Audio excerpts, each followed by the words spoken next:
Good evening. And here we are again, and it's Tales and Cocktails. Tonight, well, after last week's Faulkner and A Rose for Emily, we need to lighten up. So tonight I'm doing a series of rather fun, light pieces, 2 by Joyce Grenfell and 1 by Nora Ephron. Joyce Grenfell. In the 50s, there was a series of English comedies from, I believe, Ealing Studios. And I remember in one of them, and I can't remember the title or whatever, but Joyce Grenfell, her character, was seated on the bed, on the side of the bed with her mother, and it was the night before her wedding. And she simply said, "Oh, Mommy." And her mother said, "I know, dear, but close your eyes and think of England." I've never forgotten it. I mean, a number of English actresses would have made it very funny. Grenfell made it the end of the world with those 2 words, "Oh, Mommy." She was just absolutely delightful, everything she was in. So I'm delighted to be able to read a couple of pieces by her. Okay, the first is entitled Not Being Asked to Dance. There is a stage, or there was a stage in my youth, when a girl is glad to dance with her father, because it is better to dance with anyone than be left standing alone by the door. Not that I minded this very much.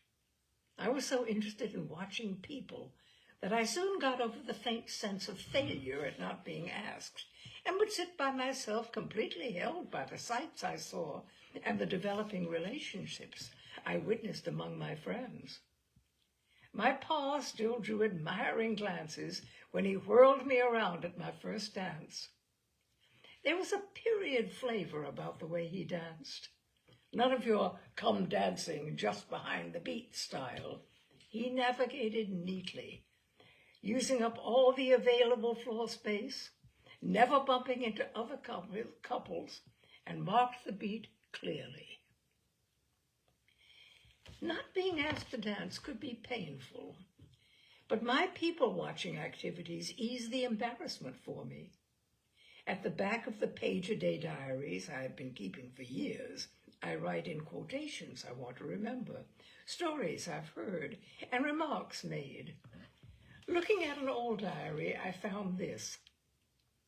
On not being married, Irish voice.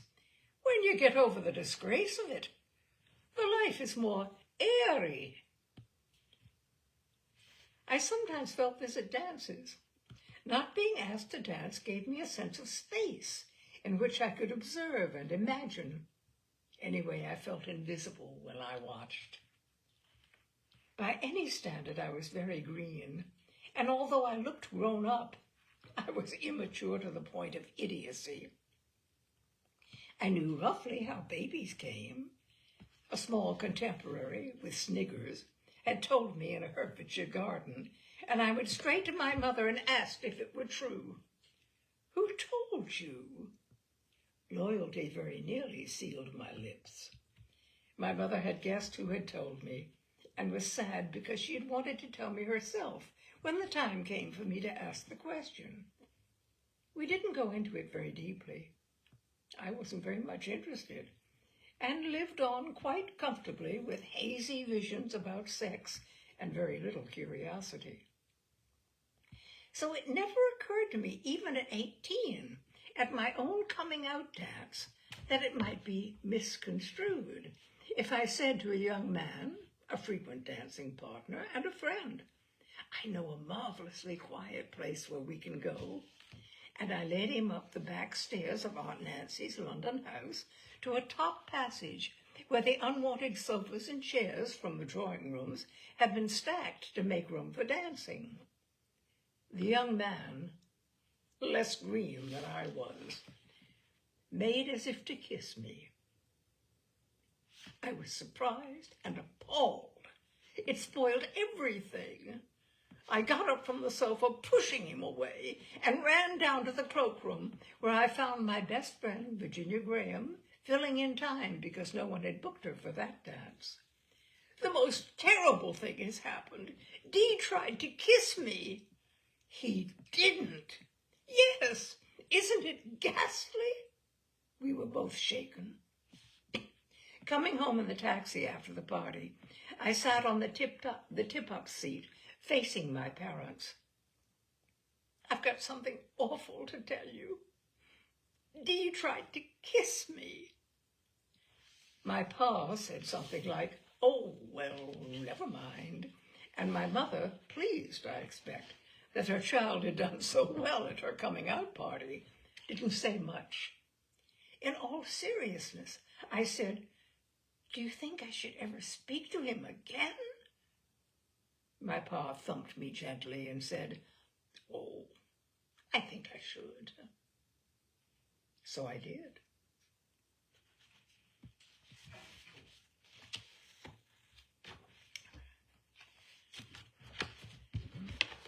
Oh, where is it? Here it is. And this is the other by Joyce Grenfell, entitled Filmstar Glamour. I had begun to get bigger parts in films, and in 1949 I appeared as the first of the gawky, overgrown schoolgirl types, a folk dance enthusiast in Eric Linklater's Poet's Pub, that I was soon called upon to repeat in many other pictures.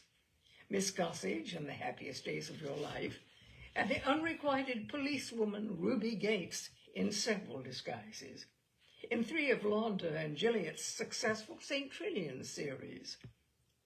These films were fun to do. Pleasant people worked in them, including Margaret Rutherford, who read poetry better than almost anyone I ever heard. Even better than she played those endearing caricatures she was so justly famed for. And Alistair Sim, with his long, sad face and heavy-lidded eyes. He's an essentially non-theatrical man, and I think he was probably as surprised as I was to be in the world of films. My mother wrote to me from America, wishing I would, just for once, just now and then, look a little less unglamorous in the films in which I acted.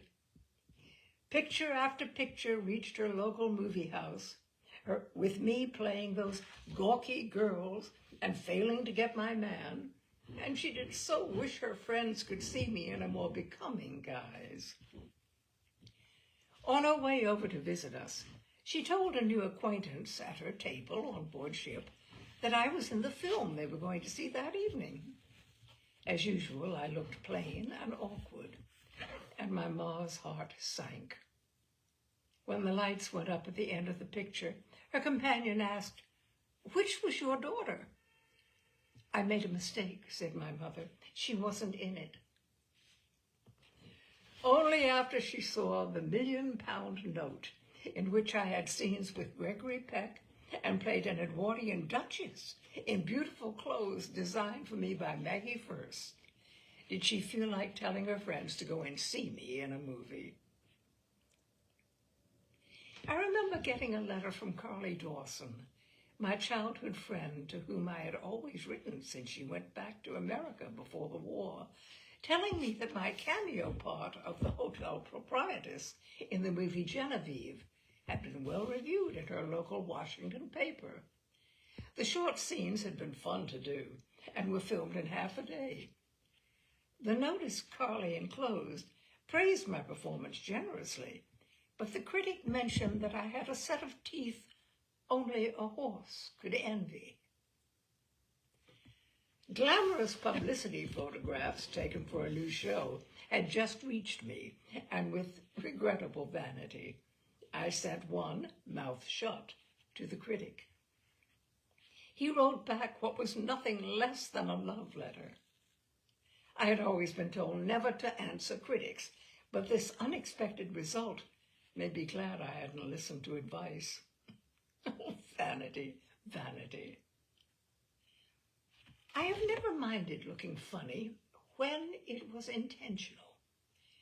But the public doesn't always realize that one is acting. And I've met with surprised reactions from people who are familiar with my movie image, but have never before seen me as myself.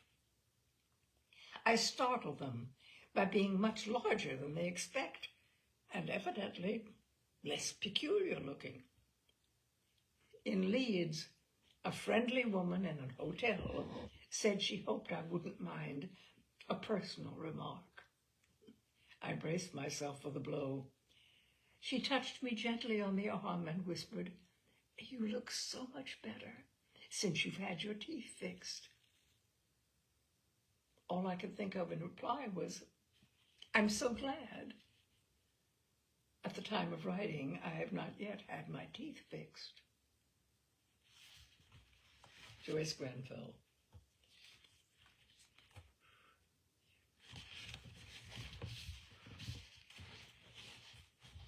Now, Nora Ephron.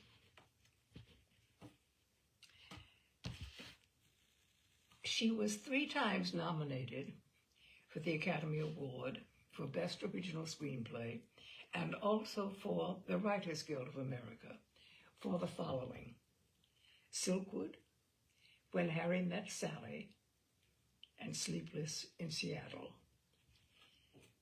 Her second husband was called Bernstein, of Bernstein and Woodward. And I find this piece of hers quite delightful. A few words about breasts. I have to begin with a few words about androgyny. In grammar school, in the 5th and 6th grades, we were all tyrannized by a rigid set of rules that supposedly determined whether we were boys or girls. The episode in Huckleberry Finn, where Huck is disguised as a girl and gives himself away by the way he threads a needle and catches a ball, that kind of thing. We learned that the way you sat, crossed your legs, held a cigarette, and looked at your nails, the way you did these things instinctively, was absolute proof of your sex. Now, obviously, most children did not take this literally, but I did.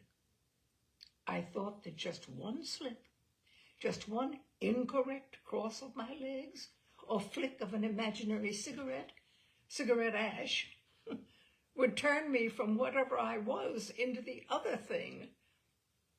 That would be all it took, really. Even though I was outwardly a girl and had many of the trappings generally associated with girldom, a girl's name, for example, and dresses, my own telephone, an autograph book. I spent the early years of my adolescence absolutely certain that I might at any point gum it up. I did not feel at all like a girl. I was boyish. I was athletic, ambitious, outspoken, competitive, noisy, rambunctious. I had scabs on my knees, and my socks slid into my loafers, and I could throw a football.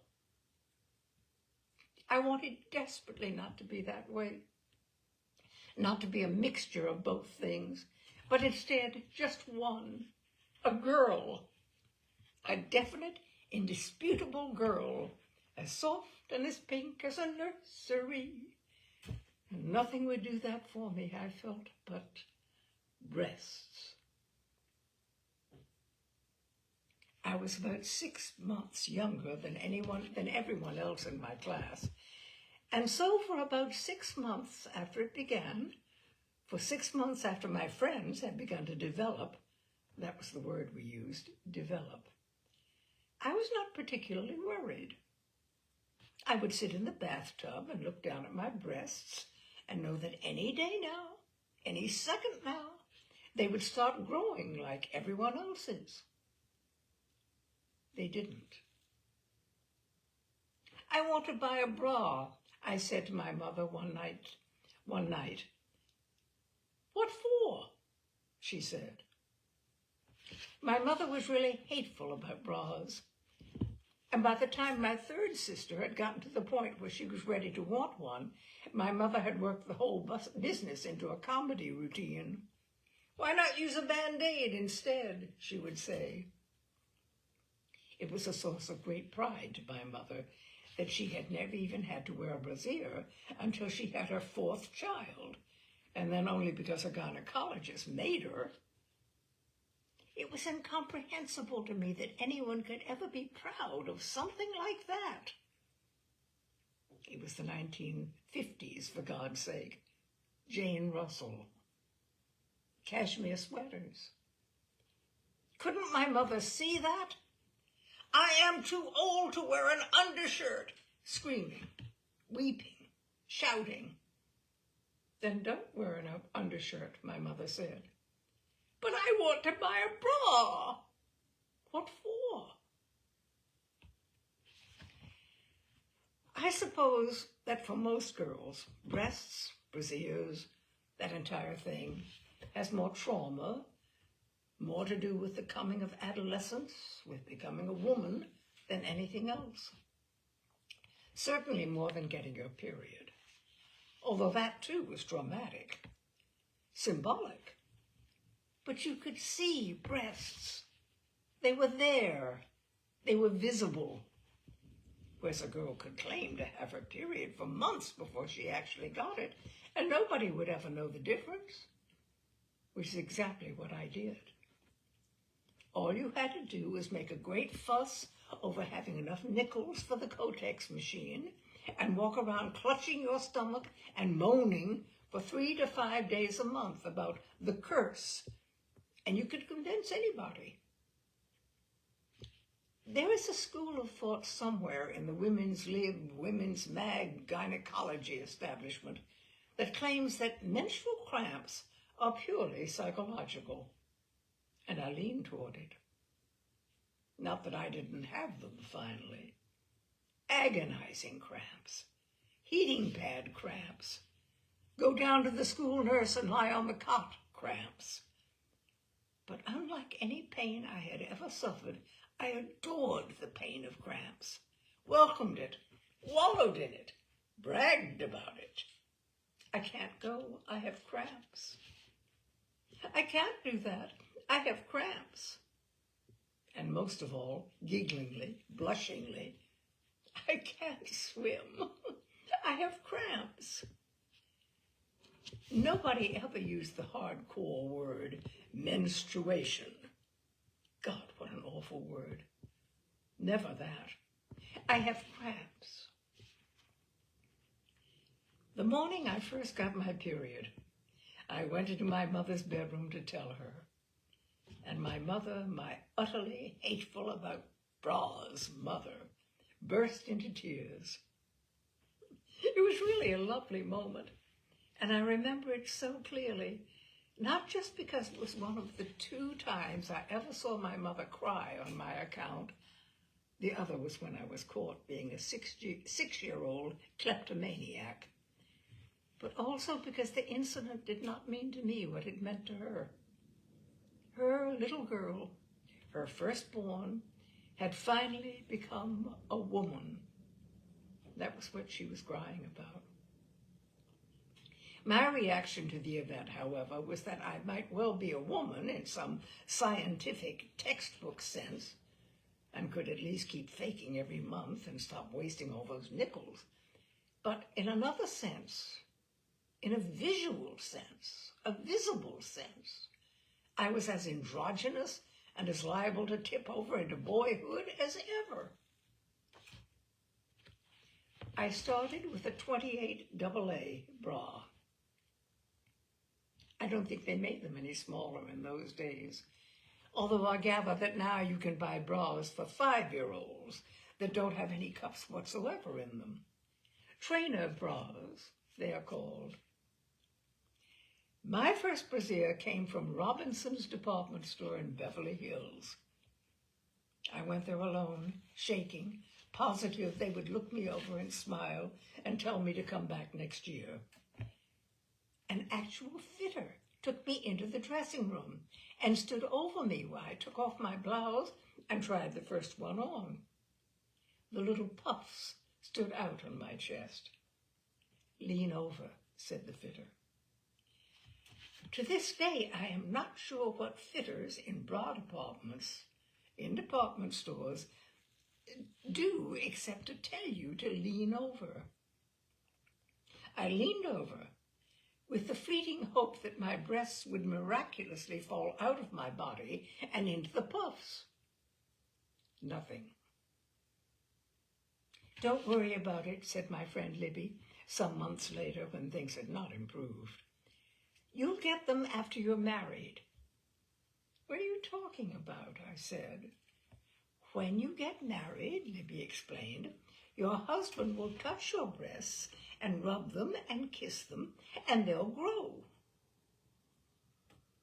That was the killer. Necking I could deal with. Intercourse I could deal with. But it had never crossed my mind that a man was going to touch my breasts. That breasts had something to do with all that. Petting, my God, they never mentioned petting in my little sex manual about the fertilization of the ovum. I became dizzy, for I knew instantly, as naive as I had been only a moment before, that only part of what she was saying was true. The touching, rubbing, kissing part, not the growing part. And I knew that no one would ever want to marry me. I had no breasts. I would never have breasts. My best friend in school was Diana Raskob. She lived a block from me in a house full of wonders. English muffins, for instance. The Raskobs were the first people in Beverly Hills to have English muffins for breakfast. They also had an apricot tree in the back, and a badminton court, and a subscription to 17 magazine, and hundreds of games like Sorry and Parcheesi and Treasure Hunt and anagrams. Diana and I spent 3 or 4 afternoons a week in their den, reading and playing and eating. Diana's mother's kitchen was full of the most colossal assortment of junk food I have ever been exposed to. My house was full of apples and peaches and milk and homemade chocolate chip cookies, which were nice and good for you, but not right before dinner or you'll spoil your appetite. Diana's house had nothing in it that was good for you. And what's more, you could stuff it in right up until dinner, and nobody cared. Barbecue potato chips, they were the first in them too. Giant bottles of ginger ale, fresh popcorn with melted butter, hot fudge sauce on Baskin-Robbins Jamocha ice cream, powdered sugar donuts from Vanderkamp's. Diana and I had been best friends since we were 7. We were about equally popular in school, which is to say not particularly. We had about the same success with boys, extremely intermittent. And we looked much the same, dark, tall, gangly. In September, just before school begins, I am 11 years old, about to enter the 7th grade, and Diana and I have not seen each other all summer. I have been to camp, and she's been somewhere like Banff with her parents. We are meeting, as we often do, on the street, midway between our 2 houses, and we will walk back to Diana's and eat junk and talk about what has happened to each of us that summer.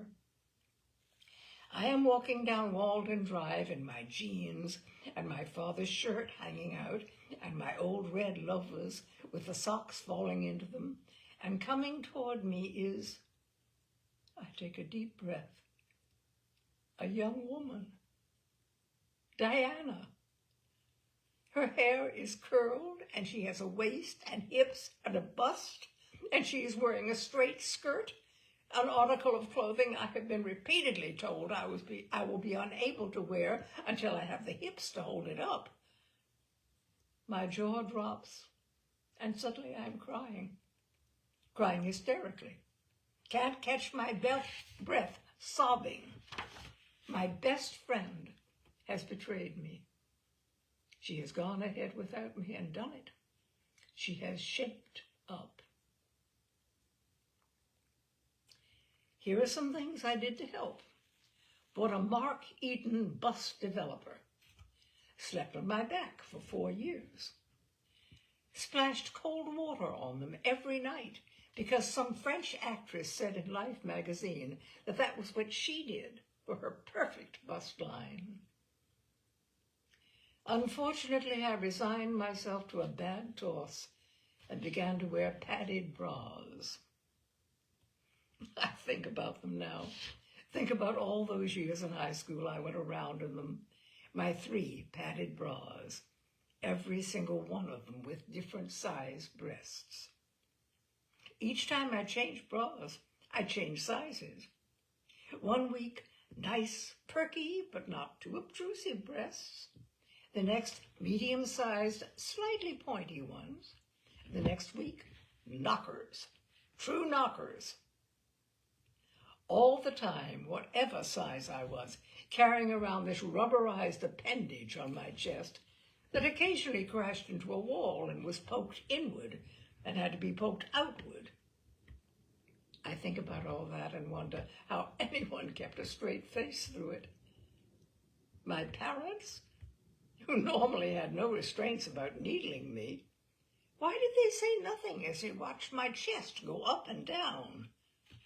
My friends, who would periodically inspect my breasts for signs of growth and reassure me, why didn't they at least counsel consistency? And the bathing suits. I die when I think about the bathing suits.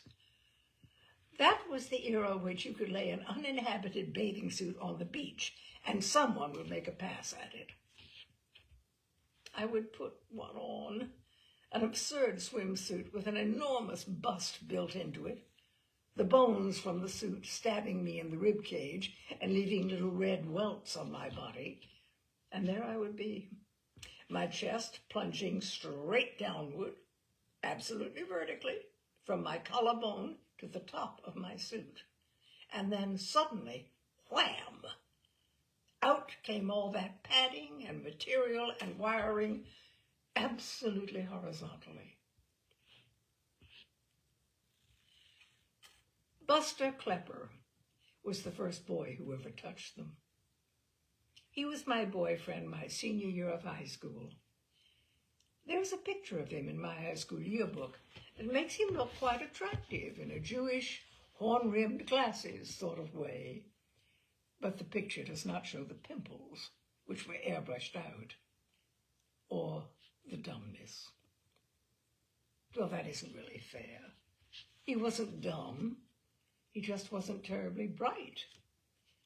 His mother refused to accept it, refused to accept the relentlessly average report cards, refused to deal with her son's inevitable destiny in some junior college or other. He was tested, she would say to me, apropos of nothing, and it came at 145. That's near genius. Had the word underachiever been coined, she probably would have lobbed that one at me too. Anyway, Buster was really very sweet, which is, I know, damning with faint praise, but there it is. I was the editor of the front page of the high school newspaper, and he was editor of the back page. We had to work together, side by side, in the print shop, and that was how it started. On our first date, we went to see April Love, starring Pat Boone. Then we started going together. Buster had a green coupe, a 1950 Ford with an engine he had hand-chromed until it shone, dazzled, reflected the image of anyone who looked into it, anyone usually being Buster polishing it, or the gas station attendants he constantly asked to check the oil in order for them to be overwhelmed by the sparkle on the valves. The car also had a boot stretched over the back for reasons I never understood, hanging from the rearview mirror as was the custom, was a pair of Angora dice. A previous girlfriend named Solange, who was famous throughout Beverly Hills High School for having no pigment in her right eyebrow, had knitted them for him. Buster and I would ride around town, the two of us seated to the left of the steering wheel. I would shift gears. It was nice. There was necking, terrific necking. First in the car, overlooking Los Angeles, from what is now the Truesdale Estates. Then on the bed of his parents' cabana at Ocean House. Incredibly wonderful, frustrating necking. I loved it, really. But no further than necking. Please don't, please. Because there I was absolutely terrified of the general implications of going a step further with a near dummy. And also terrified of his finding out that there was next to nothing there, which he knew, of course. He wasn't that dumb. I broke up with him at one point. I think we were apart for about 2 weeks. At the end of that time, I drove down to see a friend at a boarding school in Palos Verdes Estates, and a disc jockey played April Love on the radio 4 times during the trip. I took it as a sign. I drove straight back to Griffith Park to a golf tournament Buster was playing in. He was the 6th-seeded teenage golf player in Southern California, and presented myself back to him on the green of the 18th hole. It was all very dramatic. That night we went to a drive-in, and I let him get his hand under my protuberances and onto my breasts. He really didn't seem to mind at all.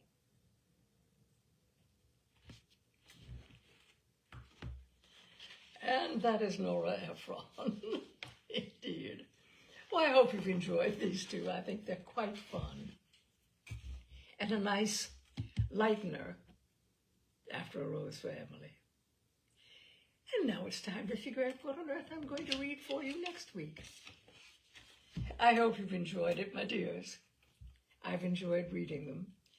And I look forward to seeing you a week from tonight at 6 o'clock for Tales and Cocktails. Good night.